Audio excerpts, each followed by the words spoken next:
Bienvenue dans le Grand Direct, bonsoir à tous, ravi de vous retrouver. Ce soir à la une, la fin du port du masque en extérieur au 1er juillet n'est pas actée, assure le ministère de la Santé. Le masque reste obligatoire en plein air et pourtant, il y a comme du relâchement dans l'air, notamment sur le vieux port de Marseille.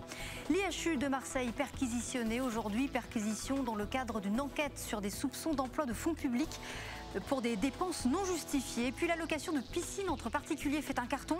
Convivial et pas cher, des plateformes internet mettent en relation propriétaires de piscines et locataires à la journée.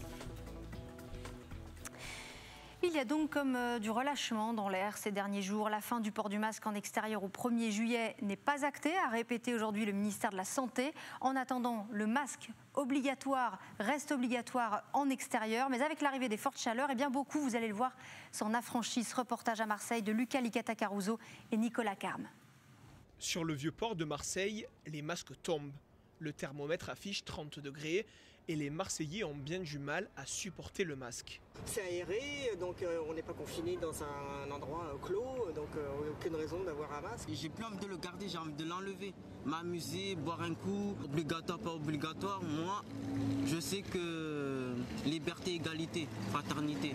Je sais que je suis libre à enlever le masque quand je veux. C'est insupportable, c'est à la limite du supportable avec la chaleur. Hein. On a des moments où on est obligé de respirer un petit peu d'air frais et lever le masque parce qu'on ne tient pas, quoi. Un avis qui ne fait pas l'unanimité. Pour certains, la prudence et la vigilance restent de mise. Le virus circule toujours et puis on n'a pas atteint l'immunité collective. Hein, donc moi j'ai une vaccination sur les deux. Donc tant que j'aurai pas les deux, je le garderai, c'est sûr. Et même encore après, c'est un effort, c'est sûr, mais qui fait partie de l'effort collectif qui nous est demandé. On l'a supporté l'an dernier, donc il n'y a pas de raison pour que cette année on ne puisse pas le faire non plus. Hein. Première raison, c'est que c'est obligatoire, et puis la seconde, c'est le respect des personnes plus vulnérables qui peuvent peut-être se retrouver à côté de nous. Donc c'est très important de continuer à respecter. Les chiffres sont parlants. Sur 100 Marseillais croisés ce matin sur le port, 70 ne portaient pas le masque. On en parle avec notre invitée ce soir, Annie Lévy-Mosiconacci. Bonsoir, merci d'être avec nous. Oui, bonsoir. Alors vous êtes généticienne, biologiste et également fondatrice du collectif Nord-Covid de Marseille. Vous suivez donc évidemment depuis des mois cette crise de très près. Aujourd'hui, pensez-vous qu'il est trop tôt pour tomber le masque en extérieur ? Alors j'ai écouté avec beaucoup d'attention le reportage. Je vois que j'avais alerté quand 30% seulement de personnes portaient le masque. Là c'est 70% d'après ce que vous dites. Je pense qu'il est trop tôt. Oui, il est trop tôt, il faut de la sagesse. Il faut comprendre aujourd'hui que beaucoup de jeunes vont se faire vacciner. Je suis moi-même bénévole dans un centre de vaccination à l'hôpital Nord. Je vois beaucoup de jeunes qui viennent, mais je sens bien qu'ils viennent pour eux-mêmes, pas pour l'intérêt collectif du geste vaccinal. Or, aujourd'hui, le masque, c'est d'abord un geste collectif. C'est qu'on fait attention à soi, mais on fait attention aux autres. Je crois qu'il faut suivre l'agenda sanitaire de l'État. Il est construit sur des données médicales et scientifiques. Je sais que c'est très dur de porter le masque. Moi-même, je souffre dans la rue, mais je le mets. Et je crois que c'est un petit effort qu'il faut demander. Maintenant, il faut que l'État ne rajoute pas de la cacophonie en annonçant des choses et en faisant du rétropédalage. Il est question de l'arrêter dans quelques jours, dans quelques semaines. Je demande vraiment à ce que tout le monde fasse encore l'effort, encore quelques semaines.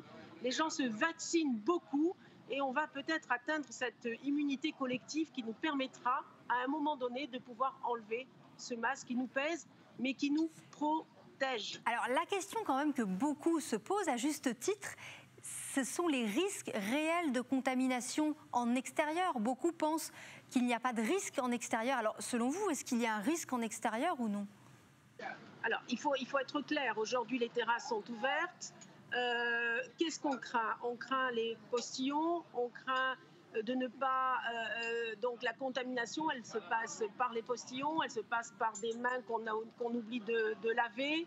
Je crois que c'est surtout ça qu'il faut avoir en tête. Or, aujourd'hui, on retourne à une vie normale avec nos gestes habituels.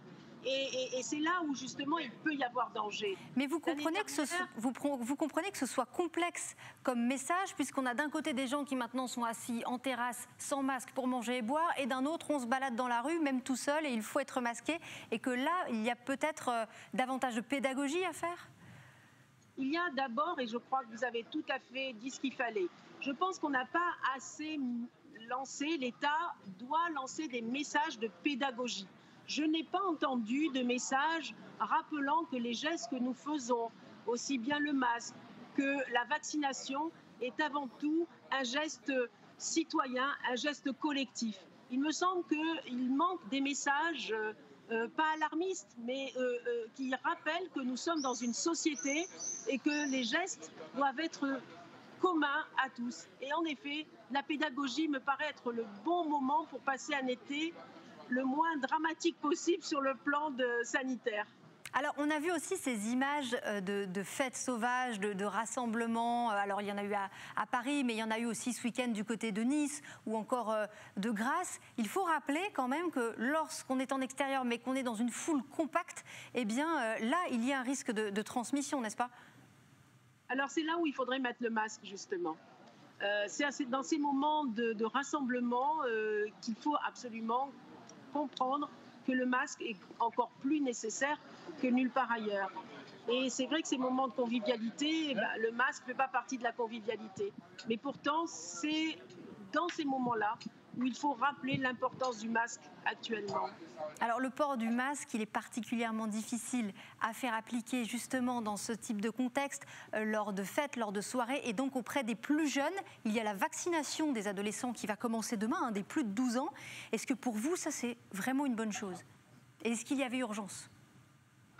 Moi je pense qu'aujourd'hui, on a une vaccination qui tient la route. Pourtant, avec le collectif, nous avons alerté au début de la mise en place de cette vaccination qui ne nous paraissait pas la plus adaptée. Aujourd'hui, je pense qu'elle est adaptée. Je pense que si on veut se faire vacciner, on peut. Et c'est pour ça qu'avec l'ARS, on pousse aussi les équipes mobiles au pied des immeubles, dans les bus, pour pouvoir aller vacciner le plus grand nombre. De plus en plus de jeunes se font vacciner. À partir du 15 juin, on pourra se faire vacciner à partir de 12 ans.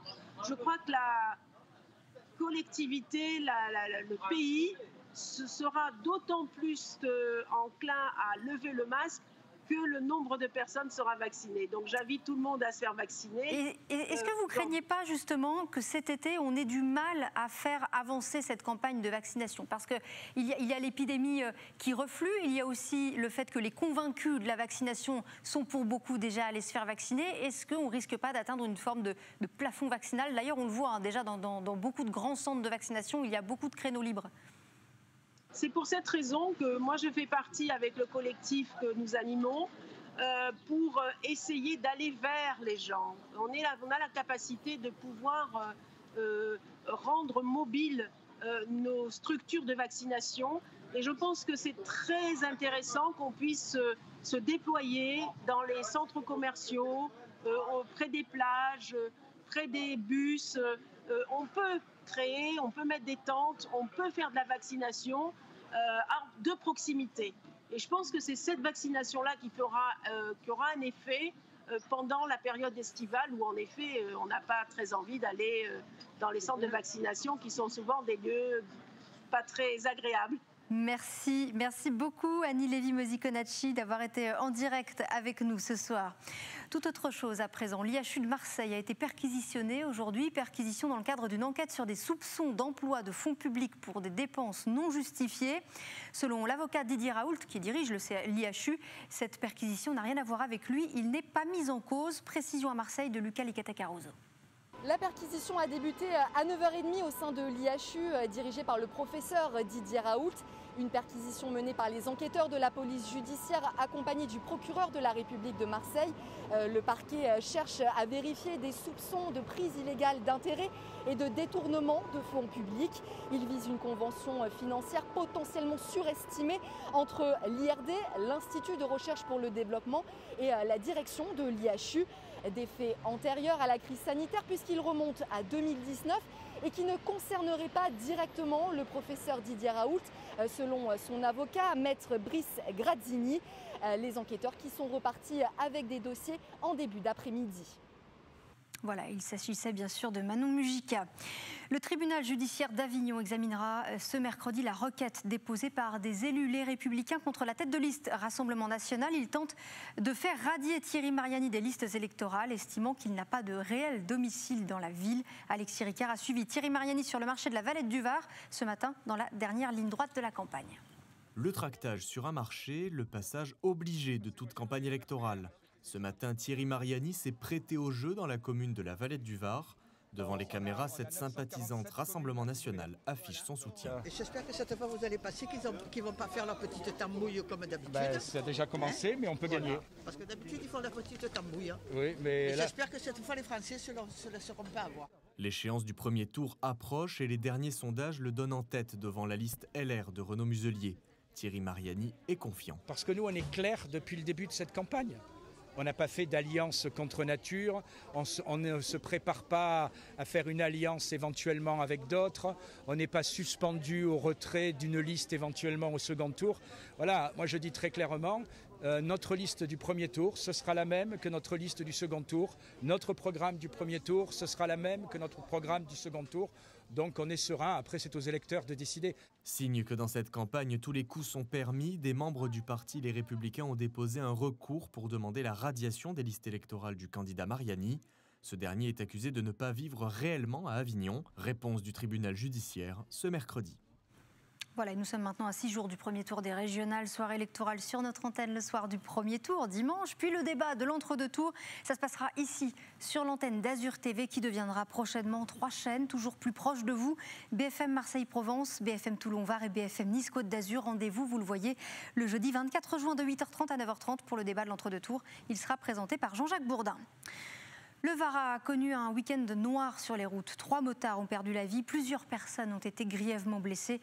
C'est dans ce contexte que s'est ouvert aujourd'hui le procès en appel d'un drame de la route devant les assises du Var, celui d'un homme jugé pour avoir écrasé une femme avant de prendre la fuite. Thomas Bernam était à l'ouverture du procès. Je n'ai jamais voulu la mort de cette femme. C'est avec ces mots qu'Anthony Ferrero s'est exprimé cet après-midi pour la réouverture de son procès pour le meurtre de Régine Olive. Dans la nuit du 2 juillet 2017, cette sexagénaire rentre d'une soirée avec une amie. Arrêtée à un feu rouge, boulevard du Capitaine Jazz à Marseille, son véhicule est violemment percuté par l'arrière. Madame Olive sort alors et se place devant le véhicule afin de faire un constat. Anthony Ferrero recule dans un premier temps et roule sur la sexagénaire avant de prendre la fuite. Régine Olive, 62 ans, décédera quelques instants plus tard et le fuyard sera interpellé à son domicile dans la journée. Anthony Ferrero conduisait sans permis, sans assurance et sous l'emprise de médicaments et d'alcool. Il a été condamné à 16 ans de réclusion criminelle pour meurtre le 6 juillet 2020 et a depuis fait appel de cette décision. Son avocat défend la thèse de l'accident sans volonté de tuer. Je ne vois pas comment on pourrait avoir la conviction qu'il a eu la volonté de tuer. La volonté de tuer. Et là, je ne sais pas ce qui s'est passé en première instance, je n'y étais pas. L'émotion a tout envahi et on va voir si les jurés du Var, avec un peu plus de recul, vont quand même limiter cette affaire au drame terrible qu'elle est, mais qui n'est pas un meurtre. Le procès devrait durer jusqu'à mercredi. Anthony Ferrero risque la prison à perpétuité pour meurtre avec intention de la donner. Allez, un peu plus léger à présent. Le coup d'envoi de l'Euro de football a été donné, mais c'est demain soir que la France entre en lice face à l'Allemagne. Rencontre ce soir avec un fervent supporter des Bleus. Vous le connaissez peut-être, Clément d'Antibes, qui se définit lui-même comme le premier supporter de l'équipe de France. Alexis Ricard, Benoît Ruiz. Il y a des amateurs de foot et il y a Clément d'Antibes. 277 matchs de l'équipe de France au compteur, 8 Coupes du Monde. Cette année, il reprend l'aventure pour un 7e Euro de football. Dans sa valise, le kit du parfait supporter. C'est là qu'il en a fait des Coupes du Monde. Il est allé en Allemagne, en Afrique du Sud, au Brésil, en Russie. Double sentiment là-dedans. Il y a un sentiment de joie, de bonheur. C'est un privilège de pouvoir le vivre. Mon 7e championnat d'Europe, certainement le dernier, parce que j'ai 73 ans quand même. Donc, je suis éternel, d'accord, mais là, je commence à vieillir un peu, c'est dur, les déplacements, tout ça. Seulement, les normes Covid sont contraignantes pour voyager et Clément ne pourra pas assister au France-Allemagne mardi. On ne sait pas trop comment ça va se passer avec ces mesures sanitaires, c'est le flou absolu. Je vois pour le dernier match qu'on a fait, le France-Bulgarie au Stade de France, nous étions 5000 invités par la Fédération française de football. Et pour pouvoir entrer au Stade de France, ça a été vraiment la galère monstre. Mais pas question de baisser les bras et les banderoles. Son 278e match sera le France-Hongrie samedi prochain. Ah, il est dans l'ambiance déjà. Voilà, et donc rendez-vous demain soir pour voir la France sur le terrain. Tout de suite, l'invité du Grand Direct.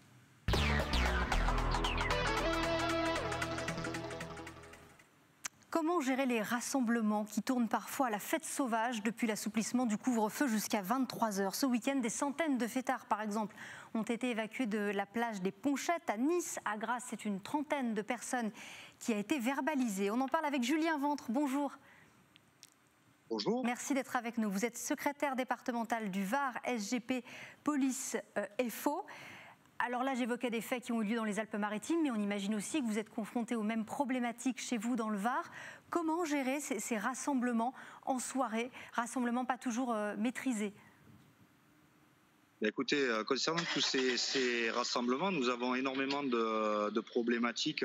Pour l'instant, nous ne sommes pas trop touchés sur le département du Var, contrairement à d'autres, comme nous avons pu le voir sur la région parisienne, ou notamment lors de débordements après des matchs de rugby à l'accession ou au top 14. Sur la Côte d'Azur, nous avons vu, comme vous l'avez évoqué, ces problématiques de rassemblement. Mais c'est surtout demander de nouveau un effort aux fonctionnaires de police. Voilà, cette problématique est surtout là, on enchaîne les événements, que ce soit les gilets jaunes, les manifestations contre le gouvernement, toutes ces problématiques, et en fait ça demande beaucoup de travail à nos collègues. Oui, mais attendez, c'est le rôle de la police, pardon, mais comment allez-vous gérer d'éventuels rassemblements qui pourraient avoir lieu sur les plages, notamment en soirée? Et avez-vous des consignes d'ailleurs pour gérer ces rassemblements? Ah non, mais je comprends, vous avez eu l'air étonné de ma réponse, mais ce qu'il faut savoir, c'est que tout ce déconfinement, on a l'impression qu'il n'a pas été prévu en amont. Donc c'est qu'on déconfine au fur et à mesure, et donc on demande de plus en plus de disponibilité. Vous dites que c'est le travail de la police. Oui, mais ce travail de la police, ça continue d'une part avec tout ce qui est trafic de stupéfiants ou autre, mais voilà, les consignes, elles vont être bien entendu d'éviter tout débordement de la part de ces gens, mais de faire ça dans le calme. On ne veut pas de blessés, bien entendu, les gens vont devoir respecter les consignes, que ce soit préfectorales ou édictées par le ministère de l'Intérieur. Alors j'imagine que vous évoquez un manque de moyens dans la police à travers vos propos.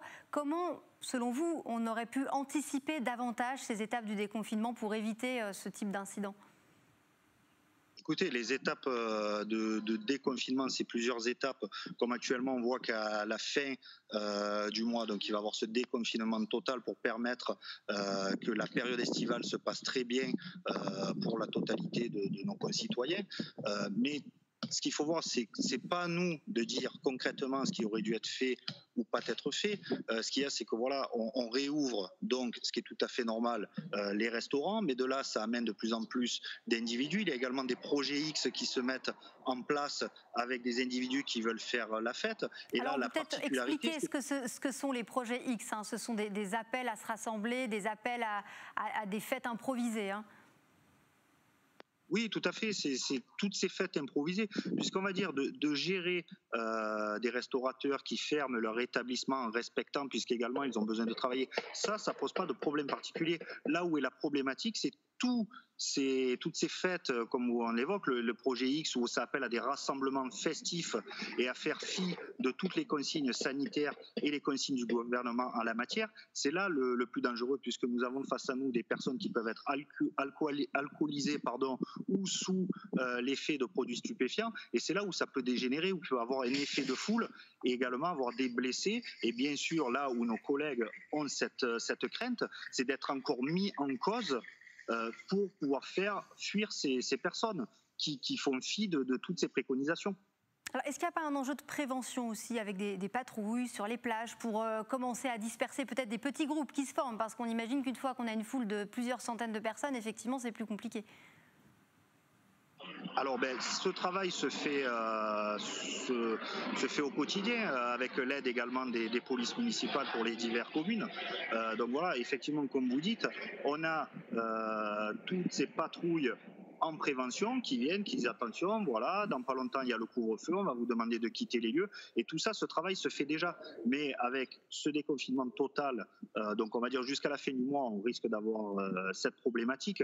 Mais à l'issue donc du mois de juin, avec ce déconfinement total, là on va dire ça va s'estomper. Alors, vous évoquiez aussi les restaurateurs, vous dites là, ça pose pas de problème. Il y a quand même la nécessité aussi que les établissements coopèrent. Il y a par exemple certains établissements qui ont été verbalisés depuis l'assouplissement du couvre-feu à 23h qui, bon, en terrasse, dépassent un petit peu. Est-ce que vous avez, vous, dans votre département, eu affaire à beaucoup de restaurants comme ça qui dépassaient un petit peu les limites? Est-ce qu'il y a eu des verbalisations? Non, principalement à l'heure actuelle et surtout en zone police, puisque moi je parle uniquement pour la zone police, puisqu'il y a également des restaurateurs en zone gendarmerie. Ça, je ne peux pas vous donner l'information, puisque je ne sais pas exactement ce qui se passe en zone gendarmerie. Mais sur la zone police, principalement, il n'y a pas de gros soucis particuliers avec les restaurateurs. La plupart jouent le jeu. Il est très difficile également pour eux de mettre des clients dehors, mais c'est à eux de jouer le jeu vers 22h30, 22h45 en disant voilà, attention, nous on ne vous sert plus, maintenant c'est fini, donc voilà, on vous demande d'évacuer. Donc c'est un travail qui est fait en commun avec les services de police. Voilà, il n'y a pas de problématique vraiment grave sur le département du Var à l'heure où je vous parle. Et alors, finalement, est-ce que vous attendez avec impatience la suppression totale du couvre-feu qui est prévue pour le 30 juin ? On va dire que principalement le fait d'enlever ce couvre-feu va résoudre beaucoup de problèmes, notamment d'aller voir les restaurateurs, de leur dire attention, ne dépassez pas, fermez, sinon nous allons vous verbaliser, et ainsi de suite. Donc nous avons vraiment cette problématique à l'instant T, mais à partir du 30 juin, donc du 1er juillet et de la fin de ce déconfinement, il n'y aura plus ce problème. Alors, il y aura toujours celui des gestes barrières. On le sait, hein, l'épidémie a fortement reflué en métropole. Pour autant, le port du masque reste pour l'instant obligatoire en extérieur. Il est question à un moment donné de lever cette obligation, mais pour l'instant, rien n'est acté, hein, a d'ailleurs répété le ministère de la Santé aujourd'hui. Est-ce que le respect, faire appliquer les gestes barrières, ça, c'est très compliqué pour vous aujourd'hui ? Faire appliquer, de toute façon, je vais vous dire, il en va de chaque citoyen, quoi. On ne peut pas mettre un policier derrière chaque citoyen, de savoir si les gens se font la bise, de savoir si voilà, ils respectent d'être 6 à table. C'est la même rengaine qui revient. Je pense qu'il y a eu ce même débat au niveau des fêtes de fin d'année, où certains étaient contre le fait d'être 6 à table et de mettre les enfants ou les grands-parents dans la cuisine pour pouvoir faire le repas de Noël. On arrive toujours à cette même problématique. Les gestes barrières, moi je le redis, c'est pas aux fonctionnaires de police ou aux forces de sécurité, qu'elles soient de la police municipale ou des gendarmes, de venir vérifier tous ces gestes barrières. Il y a des préconisations, ça appelle au vaccin, certains sont pour, certains sont contre. Voilà, il faut respecter les gestes barrières du mieux possible. Alors, attendez, vous évoquez les rassemblements en intérieur, à table dans un cercle privé. Là, effectivement, il n'y a pas pour vous de possibilité d'intervenir, c'est la sphère privée. Moi, je pensais plus au masque, parce qu'aujourd'hui, quand on se promène dans la rue, eh bien, on voit de plus en plus de gens qui ne portent pas le masque. Est-ce qu'aujourd'hui, vous verbalisez systématiquement les gens que vous voyez sans masque ? Alors, je sais qu'il y a encore des verbalisations qui sont effectuées, mais après, tout cela dépend d'une part des arrêtés des préfets, puisqu'il y a une différence entre certains départements, notamment, je pense que pour le 06, le non-port du masque est autorisé sur les plages et dans certains jardins, dans certains parcs. Donc voilà, il faudrait quand même qu'à un moment donné, le gouvernement prenne des arrêtés qui aillent dans le sens de tous les départements, puisqu'on ne peut pas avoir un département qui fonctionne d'une façon et un autre qui fonctionne d'une autre. Donc il est très difficile pour les fonctionnaires de police. Donc comme je vous dis, ils font respecter la loi par rapport au département où ils œuvrent. Et vous, est-ce que vous le constatez, ce relâchement sur le port du masque au quotidien ? Écoutez, moi j'étais personnellement en famille, voilà, à la plage ce week-end dans le Var, hein, donc j'ai pas vu grand monde à proximité avec le masque. Non, mais je ne vous parle pas du cas particulier de la plage. Oui, mais vous me parlez, je vois, moi, là où je passe, je ne peux pas vous inventer quelque chose où... non, mais hormis le cas particulier de la plage, je veux dire, quand vous êtes sans service dans les rues, est-ce qu'aujourd'hui vous constatez que le masque est de moins en moins porté ou pas particulièrement ? Et on a depuis le début de cette pandémie toujours la même problématique où il y a des secteurs où le masque est porté et d'autres secteurs où certaines personnes n'en ont rien à faire du masque. Voilà, nous avons toujours cette problématique et les fonctionnaires de police le constatent, où dans certains endroits, les masques ne sont pas portés. Oui. Alors, il y a un autre point que j'aimerais aborder avec vous, Julien Ventre, puisqu'on l'a évoqué dans le grand direct ces derniers jours, celui des accidents de la route. Dans votre département, rien que pendant le week-end, il y a eu 3 motards de tués, il y a eu plusieurs blessés graves. Est-ce que, avec l'assouplissement des règles sanitaires, avec la reprise du trafic routier ces dernières semaines, là, ces derniers mois récemment, est-ce que vous constatez d'une part une augmentation des accidents de la route dans votre département, et est-ce que vous craignez que ce phénomène s'aggrave encore cet été, avec notamment l'avenue des vacanciers? Écoutez, nous en parlons en toute connaissance de cause, puisqu'on va dire il y a environ 10 jours, lundi dernier, nous étions aux obsèques d'un de nos collègues de l'UCL, l'unité canine de Toulon, qui a perdu la vie en moto, non loin de Carcès. Donc également, nous avons été touchés par cela. Nous voyons de plus en plus d'accidents de motos, donc à voir si... Je ne saurais vous dire si c'est le fait d'une vitesse où les gens se relâchent, mais oui, on voit que depuis 10 jours environ, il y a de plus en plus d'accidents de motos sur le département du Var. Est-ce que les contrôles ont été renforcés ou vont l'être prochainement ? Ben ça, vous savez, après, c'est le souhait, ça reste du ministère de l'Intérieur, également du préfet du Var. C'est eux qui dictent, on va dire, la politique qui doit être menée sur le département par le biais des directeurs départementaux. Et de ce fait, donc, on va voir les consignes qui vont être données en ce sens ou non pour lutter contre ces accidents.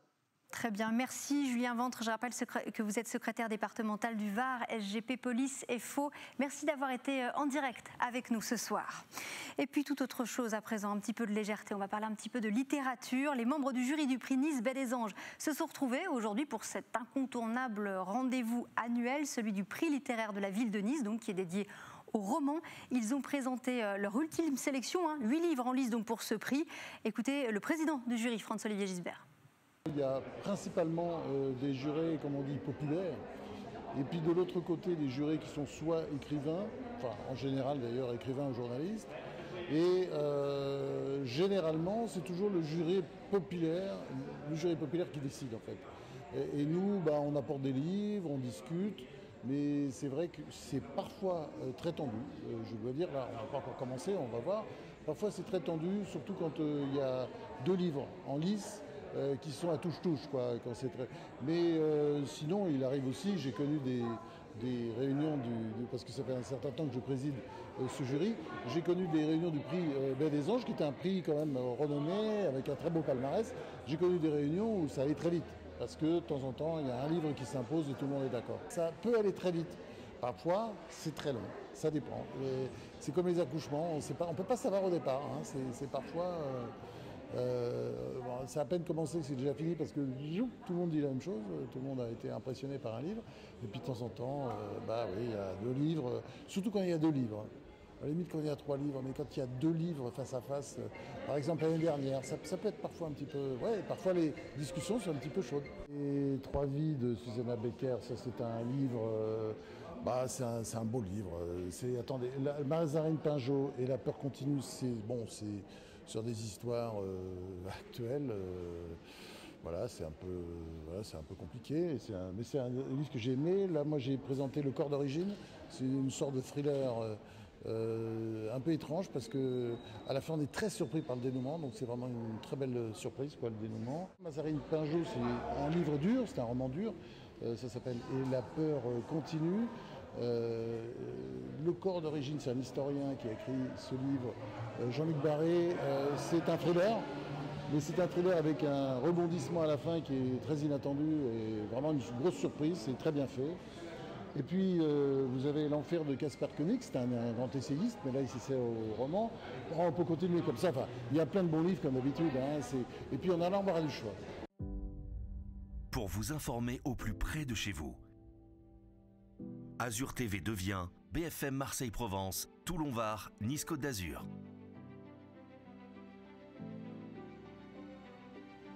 L'info de proximité, l'économie locale, les loisirs, les sports, les transports, les sorties, toute l'actualité, 7 jours sur 7. Toute la journée, des rendez-vous d'information réactualisés en permanence. Avec le Grand Journal du Sud, pour vous informer au plus près de chez vous. C'est une équipe 100% dédiée, réactive, des innovations technologiques au service du direct. Info, météo, proximité, ce qui fait votre quotidien.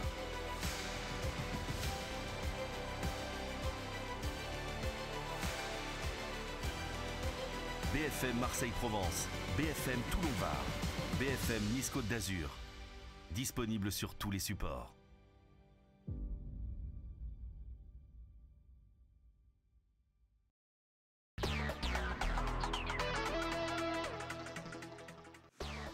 Dans la seconde partie de ce grand direct, l'IHU de Marseille perquisitionné aujourd'hui, perquisition dans le cadre d'une enquête sur des soupçons d'emploi de fonds publics pour des dépenses non justifiées. La fronde de commerçants contre les soldes d'été d'Amazon, le géant américain du e-commerce lance ses promotions les 21 et 22 juin alors que les soldes démarrent officiellement en France le 30 juin. Les commerçants réclament une équité de traitement, on en parlera avec une représentante des commerçants d'Antibes. Les piscines marseillaises prises d'assaut pendant tout le week-end, les piscines couvertes ou non ont pu rouvrir avec la hausse des températures. Il a fallu parfois faire la queue pour accéder au bassin.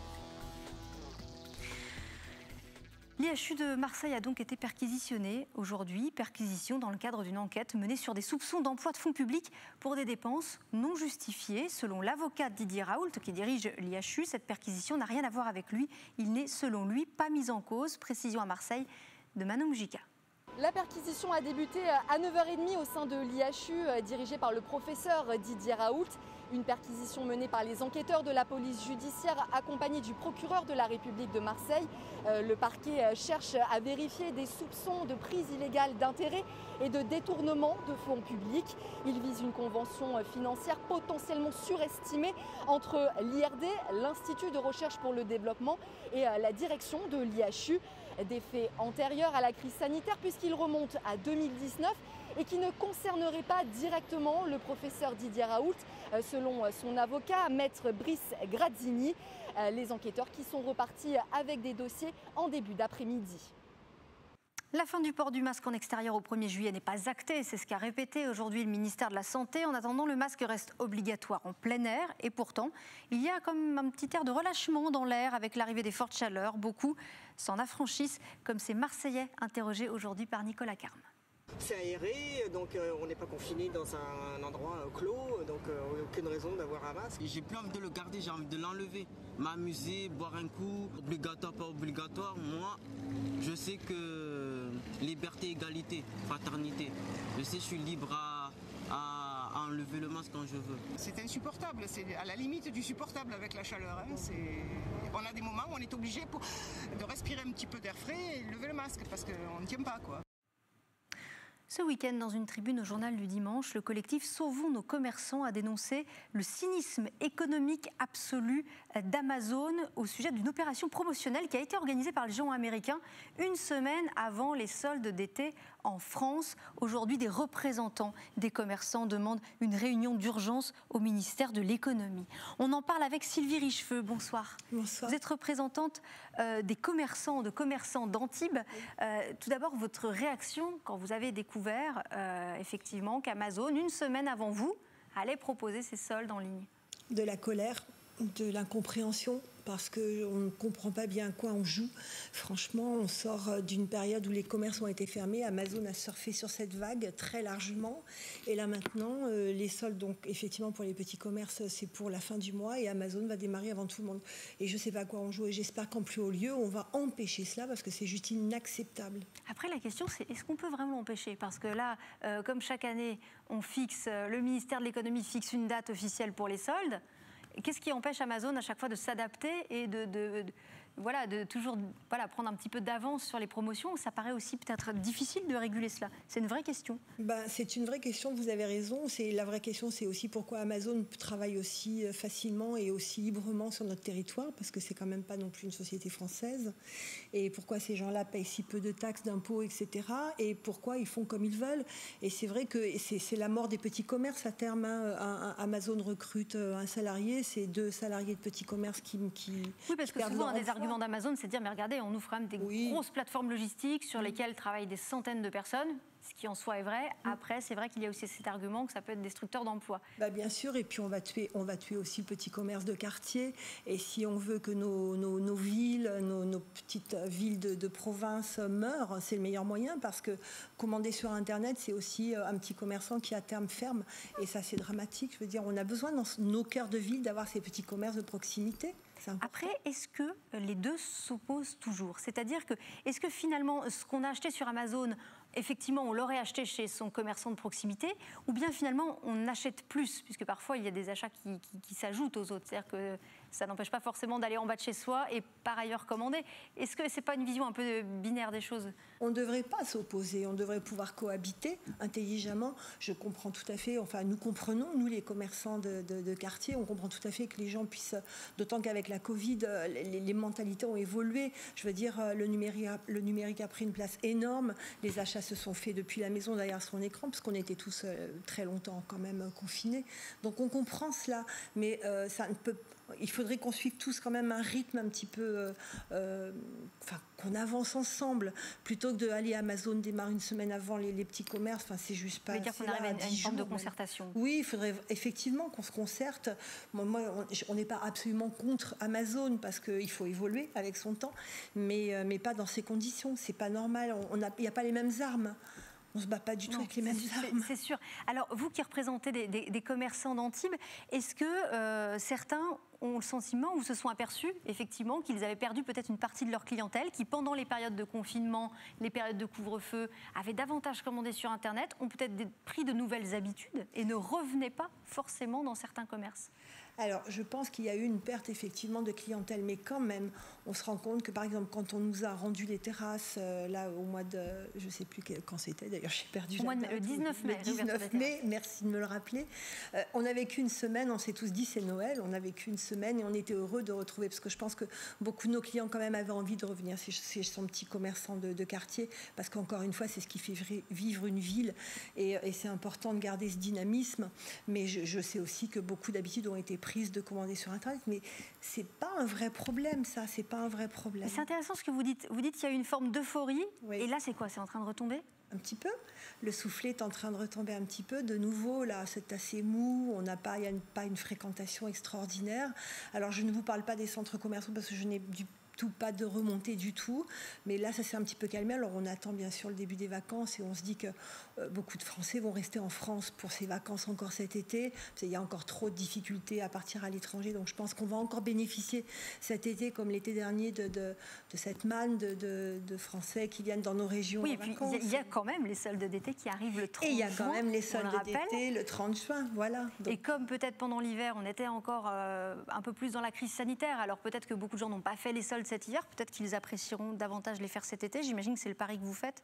C'est exactement le pari que l'on fait. Alors, et après ces soldes, nous, on organise aussi une jolie braderie l'avant-dernier week-end du mois d'août à Antibes. D'accord. Pour continuer à faire plaisir à tout le monde, et aux commerçants et à nos clients.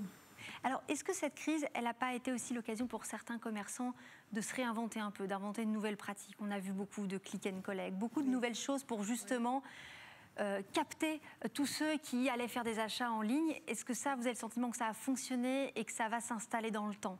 Alors, j'espère que ça va fonctionner dans le temps. Que ça ait fonctionné pour le moment, je ne crois pas, parce que nous, commerçants, on n'est pas toujours très doués avec toutes ces... l'informatique, être sur les réseaux, le click and collect, c'est énormément de travail. Mais je pense qu'on a compris néanmoins, et j'espère qu'on va tous avoir bien compris, qu'on avait besoin aussi d'utiliser ces moyens à la mode pour pouvoir continuer de travailler, parce qu'on n'est pas à l'abri d'autres périodes de confinement. Je ne le souhaite pas du tout quand je dis ça, mais il faut être un peu factuel. J'espère pas. Mais oui, je pense que les mentalités ont évolué, et même chez les commerçants, on se remet en question, on se pose des questions, et comment avancer, en tout cas, avec ce qui se pratique aujourd'hui. Il y a peut-être aussi une nécessité pour certains commerçants de se former justement à ces nouveaux outils et de trouver de l'aide. Est-ce que cette aide aujourd'hui, elle existe, ou finalement, quand on est un petit commerçant tout seul, on est un peu démuni sur la façon de mettre en place une petite plateforme, enfin un petit e-commerce C'est compliqué encore. Alors c'est compliqué. Moi je vois par exemple la mairie d'Antibes a mis un marketplace, ils sont encore en train de travailler dessus, mais pour proposer aux commerçants de poser des photos, de se manifester. Donc ça c'est en cours, mais effectivement on se rend compte qu'il faut prendre vraiment les gens par la main. Je pense qu'il faut vraiment s'occuper de les former, de les accompagner au départ. Et puis il y a un autre gros projet avec Jean Lépin où on veut proposer aussi une vitrine, enfin une vidéo, enfin présenter le commerçant autrement que celui qui vend des chaussettes ou que des carottes ou que des CD, je dis n'importe quoi, mais de l'accompagner justement sur cette partie vitrine virtuelle, etc. Donc on essaie d'aider parce que c'est important, il faut être acteur là, il faut être là pour la prochaine fois. Oui, et un petit mot justement sur l'avenir, effectivement, malheureusement, je l'espère pas non plus, mais on n'est pas à l'abri d'une nouvelle vague. Là on sait qu'on arrive en été, donc l'épidémie reflue fortement, à l'automne on ignore ce qui va se passer avec les variants. Alors certes il y a aussi la vaccination, donc qui permet d'être optimiste. Est-ce que vous, tout de même, vous avez une appréhension par rapport à ça? Est-ce que, parce que, par exemple, il y a aussi les aides de l'État qui vont commencer à diminuer, le chômage partiel, à un moment donné, va s'arrêter, etc. Est-ce que vous avez des craintes par rapport à ça, ou malgré tout, vous restez optimiste? Je suis d'une nature optimiste, je vois toujours la bouteille à moitié pleine, mais néanmoins je me dis bon voilà, on crions pas victoire, parce que là c'est vrai qu'on est en période estivale, enfin les chaleurs arrivent, donc je pense que c'est un peu normal aussi que ce virus se calme là en ce moment, on va dire ça comme ça, mais je suis pas sûre qu'à l'automne on recommence pas. Maintenant on a tous appris les gestes barrières, on a bien compris comment se comporter, je pense que beaucoup de gens se sont fait vacciner, après on veut pas, ça c'est un autre débat, mais je crois qu'on a ce tournant à prendre, nous les commerçants, on a ce tournant à prendre, il faut qu'on comprenne ce qui s'est passé hier pour que demain, si toutefois on devait être reconfiné à nouveau, on ne perde pas non plus, qu'il n'y ait pas le risque de fermer une boutique, parce que c'est ça, tirer le rideau et pas le relever, c'est gravissime. Donc je pense qu'il faut qu'on ait pris des leçons de cette période-là pour peut-être aller plus vers le numérique, plus vers la vitrine virtuelle, et bon voilà. Et donc être tourné vers l'avenir. Merci beaucoup Sylvie Richefeu d'avoir pris le temps de venir sur notre plateau ce soir. Merci beaucoup. Plaisir. Un mot de politique pour vous rappeler que nous sommes à 6 jours maintenant du premier tour des régionales. Soir électorale sur notre antenne le soir du premier tour, puis le débat de l'entre-deux tours. Ça se passera ici sur l'antenne d'Azur TV, qui deviendra prochainement 3 chaînes encore plus proches de vous: BFM Marseille-Provence, BFM Toulon-Var et BFM Nice-Côte d'Azur. Rendez-vous le jeudi 24 juin de 8h30 à 9h30 pour le débat de l'entre-deux tours. Il sera présenté par Jean-Jacques Bourdin. Le Var a connu un week-end noir sur les routes. 3 motards ont perdu la vie. Plusieurs personnes ont été grièvement blessées. C'est dans ce contexte que s'est ouvert aujourd'hui le procès en appel d'un drame de la route devant les assises du Var. Celui d'un homme condamné pour meurtre en première instance. Il avait écrasé une femme avant de prendre la fuite. Les parties civiles veulent comprendre. L'avocat de la défense récuse l'accusation de meurtre. Écoutez. Il a été condamné pour meurtre et lui dit que c'est pas un meurtre et qu'il n'a jamais voulu tuer cette femme. Je ne vois pas comment on pourrait avoir la conviction qu'il a eu la volonté de tuer. La volonté de tuer. Et là, je ne sais pas ce qui s'est passé en première instance, je n'y étais pas. L'émotion a tout envahi et on va voir si les jurés du Var, avec un peu plus de recul, vont quand même limiter cette affaire au drame terrible qu'elle est, mais qui n'est pas un meurtre. Ce qu'on va demander, c'est des explications, parce que jusqu'à présent, on n'a pas eu d'explication, ou disons, on nous oppose la thèse du trou noir. Alors, il faut bien comprendre que face à la gravité des faits, la famille se trouve dans un état de sidération qui est extrême, c'est-à-dire que se faire percuté, écrasé par une voiture parce qu'on n'a pas voulu signer, parce qu'on voulait simplement faire signer le constat, on a du mal à y croire. Et la deuxième chose, cette thèse ne tient pas la route.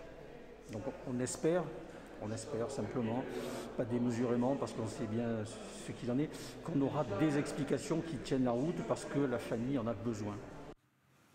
Voilà, toute autre chose à présent, les piscines marseillaises ont été littéralement prises d'assaut pendant le week-end. Les piscines couvertes ou non ont pu rouvrir et avec la hausse des températures, eh bien, parfois il a fallu faire la queue pour accéder au bassin. Reportage de Nicolas Carme.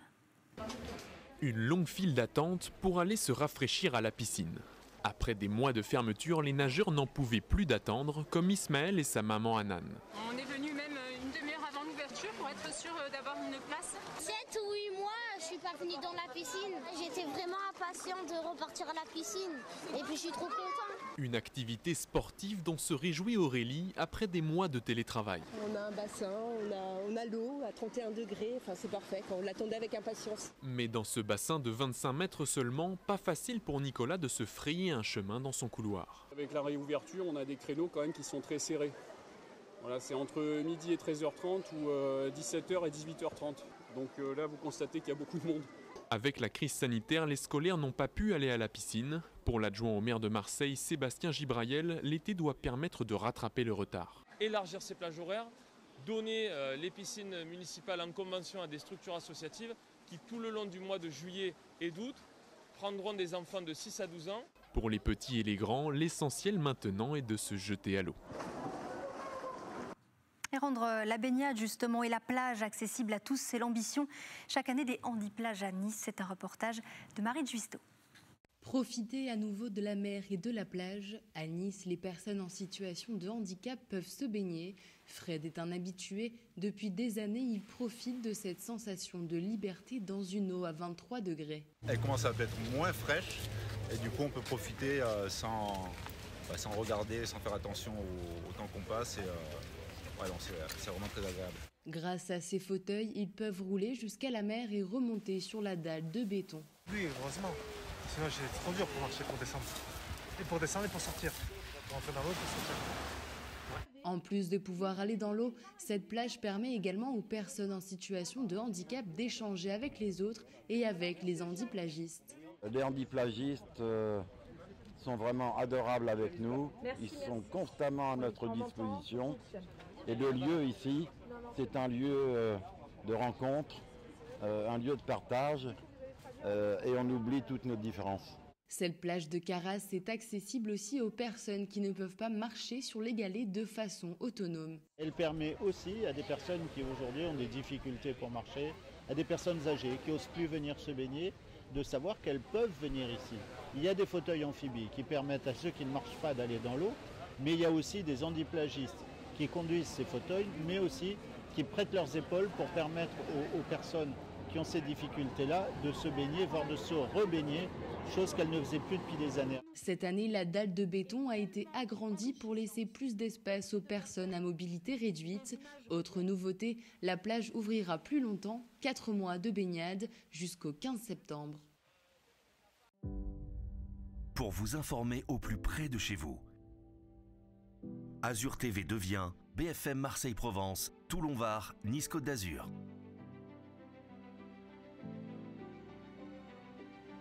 L'info de proximité, l'économie locale, les loisirs, les sports, les transports, les sorties, toute l'actualité, 7 jours sur 7. Toute la journée, des rendez-vous d'information réactualisés en permanence. Avec le Grand Journal du Sud, pour vous informer au plus près de chez vous. C'est une équipe 100% dédiée, réactive, des innovations technologiques au service du direct. Info, météo, proximité, ce qui fait votre quotidien.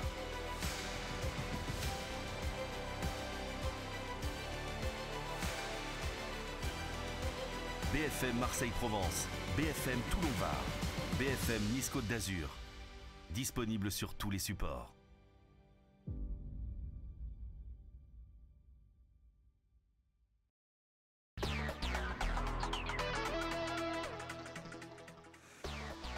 Dans l'actualité ce soir, la fin du port du masque en extérieur au 1er juillet n'est pas actée, assure le ministère de la Santé. Le masque reste donc obligatoire en plein air et pourtant il y a comme du relâchement dans l'air, notamment sur le vieux port de Marseille. L'IHU de Marseille perquisitionné aujourd'hui, perquisition dans le cadre d'une enquête sur des soupçons d'emploi de fonds publics pour des dépenses non justifiées. Et puis la fronde de commerçants contre les soldes d'été d'Amazon. Le géant américain de e-commerce a lancé ses promotions les 21 et 22 juin alors que les soldes démarrent officiellement le 30 juin en France. Les commerçants réclament une équité de traitement. Allez, vous le savez, le coup d'envoi de l'Euro, il a été donné, ça y est, mais c'est demain soir que la France va entrer en lice face à l'Allemagne. Rencontre avec un fervent supporter des Bleus. Vous le connaissez peut-être, il s'appelle Clément D'Antibes et il se définit lui-même comme le premier supporter de l'équipe de France. Alexis Ricard et Benoît Ruiz l'ont rencontré. Il y a des amateurs de foot et il y a Clément D'Antibes. 277 matchs de l'équipe de France au compteur, 8 Coupes du Monde. Cette année, il reprend l'aventure pour un 7e Euro de football. Dans sa valise, le kit du parfait supporter. C'est là qu'il en a fait des Coupes du Monde. Il est allé en Allemagne, en Afrique du Sud, au Brésil, en Russie. Double sentiment là-dedans. Il y a un sentiment de joie, de bonheur. C'est un privilège de pouvoir le vivre. Mon 7e championnat d'Europe, certainement le dernier, parce que j'ai 73 ans quand même. Donc, je suis éternel, d'accord, mais là, je commence à vieillir un peu, c'est dur, les déplacements, tout ça. Seulement, les normes Covid sont contraignantes pour voyager et Clément ne pourra pas assister au France-Allemagne mardi. On ne sait pas trop comment ça va se passer avec ces mesures sanitaires, c'est le flou absolu. Je vois pour le dernier match qu'on a fait, le France-Bulgarie au Stade de France, nous étions 5000 invités par la Fédération française de football.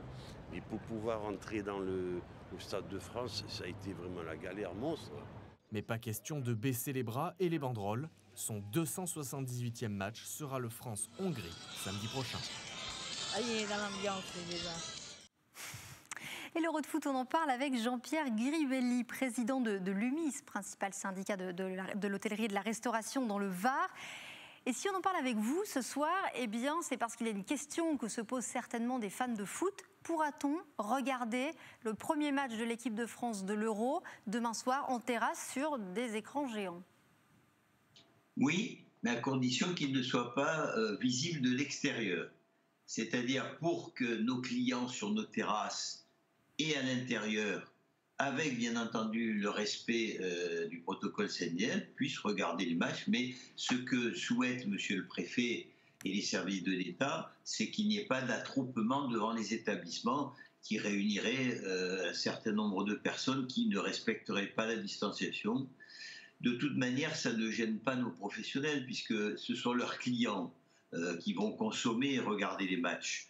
Les clients qui sont sur les trottoirs ne leur apportent rien, sinon que effectivement nous sommes tous dans la fête et que nous souhaitons. Oui, sauf que la capacité en salle n'est pas la même que dehors, puisqu'on le rappelle, il y a toujours cette jauge de 50% en intérieur dans les restaurants. Tout à fait, mais on n'interdit pas les téléviseurs à l'extérieur. On n'interdit pas. On veut simplement que le téléviseur ne soit pas visible pour les clients qui passent sur les trottoirs, c'est-à-dire orientés vers les clients qui sont installés. Pardon, mais ça ne vous paraît pas un peu flou cette règle? Vous n'avez pas l'impression que finalement chacun va pouvoir un peu faire ce qu'il veut?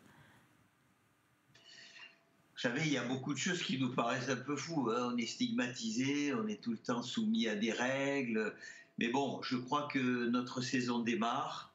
Bon, on nous a bien fait comprendre que la fête de la musique, c'est fini. Je ne vois pas comment vous pouvez faire une fête de la musique en fermant à 23h. Bon, ce n'est pas possible. Bon, on nous interdit, on a toujours des interdits. C'est vrai qu'on est un peu las, mais d'un autre côté, je crois aussi qu'il faut faire respecter le protocole, il faut discipliner nos clients, même si on est dans la contrainte. Ce que nous souhaitons, c'est pouvoir continuer à travailler à long terme et arrêter que la maladie se diffuse et vacciner tout le monde et qu'on reprenne une vie. Voilà ce que nous souhaitons. Il est clair qu'on se sent toujours les mauvais élèves, on est toujours pénalisé. Mais bon, pourvu qu'on puisse continuer à travailler, c'est ça qui est essentiel. Oui, donc vous comprenez l'esprit de ces recommandations pour demain soir. Quand même une précision, il y a des villes, des préfectures qui ont pris des arrêtés pour interdire les écrans sur les terrasses de café demain soir. Est-ce qu'un tel arrêté peut encore tomber d'ici demain soir ? Ah oui, certainement. Certainement, ça peut tomber. Pour l'instant, c'est uniquement un conseil, c'est préconisé, mais ça peut tomber. Moi, ce que je recommande à tous nos professionnels, c'est de respecter la règle pour pouvoir continuer à travailler et ne pas se mettre dans une situation de combat avec les services de l'État. Vous savez, après tout, les services de l'État, ils ont aussi... enfin, ça ne leur fait pas plaisir, tous ces interdits, mais ils essayent, effectivement, monsieur le préfet du Var, particulièrement, est prudent et il essaye de protéger nos clients, nos salariés et nous-mêmes, de manière à ce qu'on puisse continuer à travailler. On n'est pas content, c'est vrai. On tape toujours sur nous, c'est vrai. Mais bon, écoutez, bientôt, on espère l'ouverture du monde de la nuit. Alors, soyons prudents. Et faisons ce qu'il faut de manière à pouvoir continuer à bien travailler parce que je pense que cette saison, il va y avoir... Justement, d'un mot, Jean-Pierre Guiribelli, peut-être pour être un peu positif, pour terminer, quel premier bilan vous tirez aujourd'hui de la réouverture des terrasses en mai et puis plus récemment de la réouverture avec une jauge en intérieur? Est-ce que ce premier bilan est positif? Est-ce que vraiment toute la clientèle est au rendez-vous? Il est positif. Les clients sont au rendez-vous. Principalement des Français, mais qui ne sont pas forcément une clientèle de proximité. Ils viennent. C'est une clientèle qui est assez aisée, d'ailleurs. C'est surprenant, mais ce sont des clients aisés qui aiment consommer, qui ont envie de consommer. Et nous avons une arrivée de Suisses aussi et de Belges qui arrivent. Le bilan est positif. Louis, donc les premiers touristes étrangers qui reviennent, voilà, c'est ça que vous nous dites. Et je veux dire, pour ceux qui ont la chance d'avoir eu des terrasses, effectivement, pour ceux qui ont démarré uniquement à l'intérieur parce qu'ils n'ont pas eu des terrasses, c'est plus difficile. La restauration du midi est difficile aussi parce qu'avec le télétravail, ça a un peu cassé le système. Ceux-là, ils sont vraiment à plaindre. Mais enfin, globalement, tout va bien pour nous dans le Var. Donc, protégeons notre département. Disciplinons nos clients, nous-mêmes soyons disciplinés de manière à pouvoir continuer à travailler, parce que les gens sont là, les clients sont là, on est prêt à les recevoir et continuons à travailler ensemble dans une harmonie. Bien sûr. Voilà. Merci Jean-Pierre Guiribelli, donc président de l'UMI dans le Var, d'avoir été en direct avec nous ce soir. Et puis, je vous propose à présent de piquer une tête. Allez, vous en avez assez, peut-être des plages bondées, du sable qui colle aux pieds. Eh bien, pourquoi ne pas louer la piscine d'un particulier, convivial et pas cher? La location de piscine entre particuliers fait un tabac. Vous allez voir ça avec ce reportage du côté de Nice de Sébastien Serrano. En face du soleil, hein, toujours. Comme à la maison, ou presque. Ce matin, Julia, Sandra et Mélissa s'offrent une séance de bronzage au bord de la piscine. Une journée de détente comme les autres, à un détail près, cette piscine ne leur appartient pas. Ils sont chez Ida et testent la location de piscine entre particuliers. J'avais envie de me rafraîchir un peu avec des amis et on voulait sortir un peu du contexte de la plage et d'avoir des voisins autour, les serviettes collées à la nôtre. C'est vraiment une bonne alternative. C'est aussi avoir accès à une piscine à faible coût, entre guillemets. Donc j'y vois que des avantages, entre amis ou en famille. Ce bon plan, Julia l'a déniché sur l'une des plateformes qui propose de mettre en relation propriétaires et locataires de piscines sur Internet.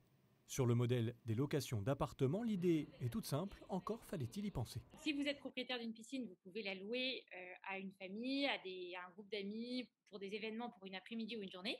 Et si vous êtes particulier, vous pouvez aller vous baigner dans la piscine d'un propriétaire, voilà, le temps d'un instant. Nous, on est l'intermédiaire, hein, vraiment une plateforme qui permet la mise en relation entre le propriétaire et le locataire.